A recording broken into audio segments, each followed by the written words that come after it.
Olá você, seja muito bem-vindo a mais uma da lição Quinta-feira, meu povo. Tem como tema salvação ou restituição.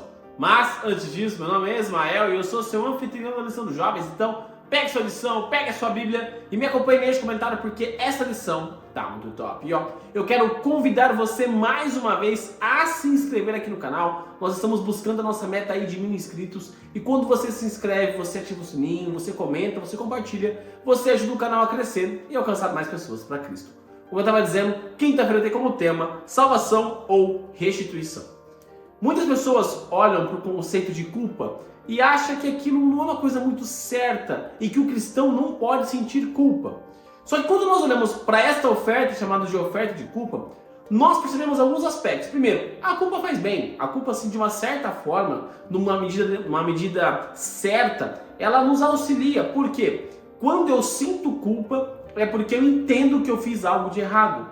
Pense se todo mundo fosse igual os sociopatas ou aquelas pessoas que fazem coisas e não sentem esse peso da culpa na mente.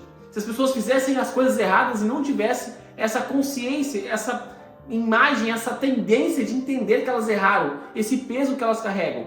Imagine quantas coisas absurdas ocorreriam. Então, a parte da culpa ela é importante, porque é a culpa que nos leva a Jesus. É a culpa que fala, cara, fiz algo de errado. Ela modifica a gente, ela faz com que nós possamos realmente refletir em todos os ensinamentos de Cristo que nós tivemos. Mas, claro, a culpa ela tem um propósito, ela tem um ponto. Por quê? Uma vez que eu peço perdão para Deus e Deus me perdoa, a culpa precisa parar de existir. Ela não pode continuar existindo mais. Eu não posso ir lá, peço perdão para Deus e fico remoendo aquilo, porque Deus diz que quando nós pedimos perdão para Ele joga nossos pecados no fundo do oceano. Nós não precisamos ficar lá pescando e ficar remoendo aquele sentimento, aquela situação. Então, um pedido de perdão para Deus é um pedido de perdão sincero e Deus realmente nos perdoa. Então, naquele momento, a culpa ela tem que parar de existir. E nós podemos olhar para todo esse conceito e olharmos ali, por exemplo, que Deus vai dizer lá em Levítico, no capítulo 5, que nós não podemos nos relacionar com coisas impuras. Por quê? Para que nós não tenhamos culpa. Então, aqui Deus dá um conselho para mim e para você. Não se envolva com coisas erradas. Não vá contra a minha palavra. Não siga nesses caminhos do mundo. Não ande na roda dos escarnecedores. Não se assente com ele. Não faça o que eles fazem. Por quê? Você vai ter culpa. Você vai sentir o peso da culpa. Então, primeiro conselho que Deus dá pra gente.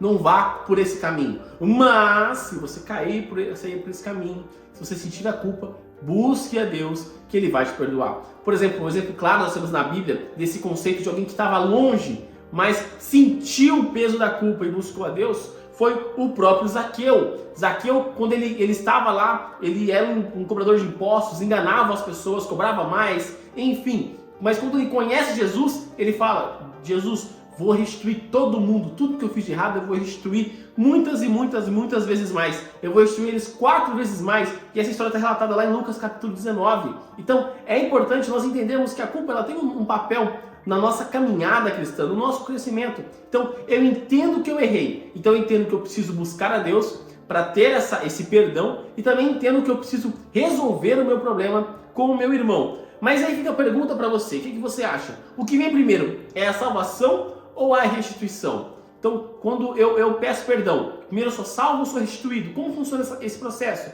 Na verdade, elas andam uma lado a lado. A restituição é um processo claro da salvação. Por quê?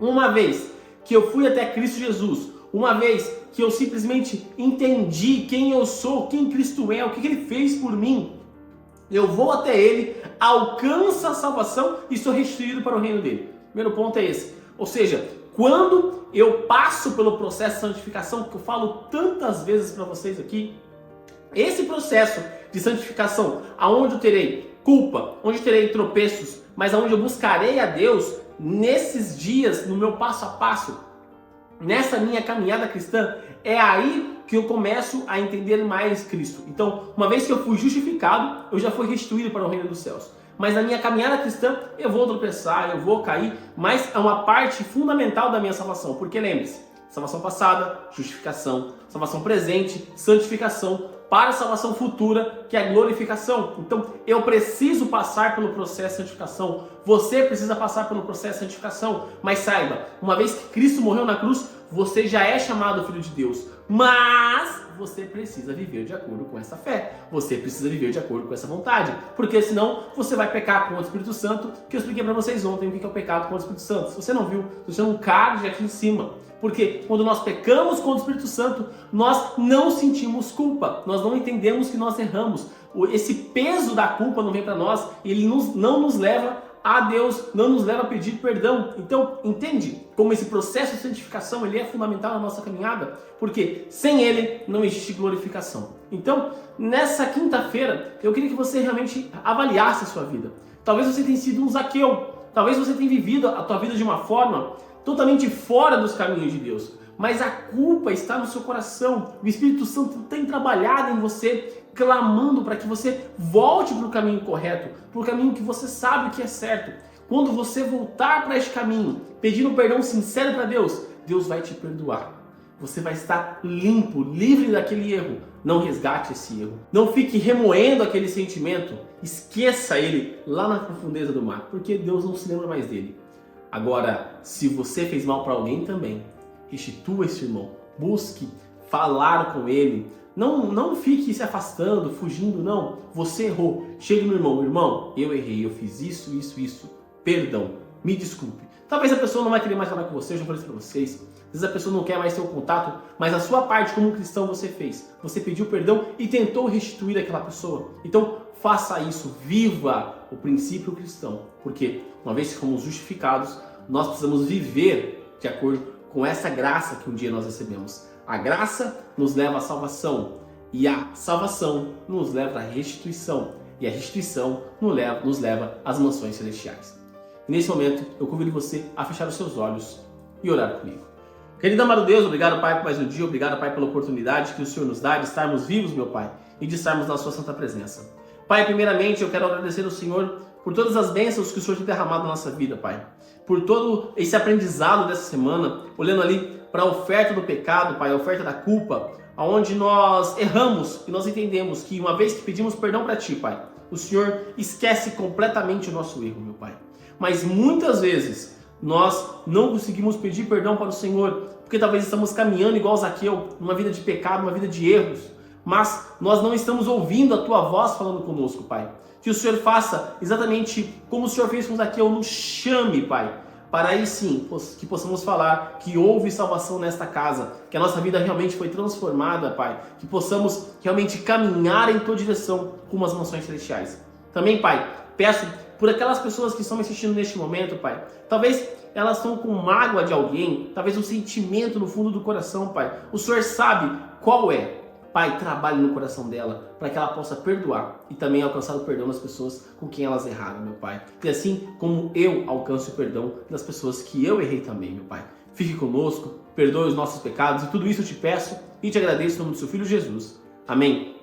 Galerinha, não se esqueça de se inscrever aqui no canal para você dar aquela força e também para você não perder os conteúdos que são produzidos. Lembrando que os vídeos da lição são postados de domingo a sexta-feira. Então quando você se inscreve no canal e você ativa o sininho, você sempre recebe uma notificação todas as vezes que os vídeos são postados no canal. Também deixa seu like nesse vídeo para mostrar que você gostou do conteúdo, para dar aquela força para nós e também para o algoritmo do YouTube compreender que o canal é de qualidade, o canal é de relevância e que ele pode recomendar para mais pessoas, assim como você pode recomendar clicando aqui embaixo no botão de compartilhar e colocando nas suas redes sociais, Facebook, Instagram, WhatsApp, Telegram, enfim, a forma que você acha melhor de levar a mensagem de Deus a mais pessoas. E também clica aqui, ó, nessa playlist da lição dos jovens e nessa outra playlist das meditações que eu fazia aos sábados com vocês. Então é isso, galera. Um forte abraço a todos e até mais!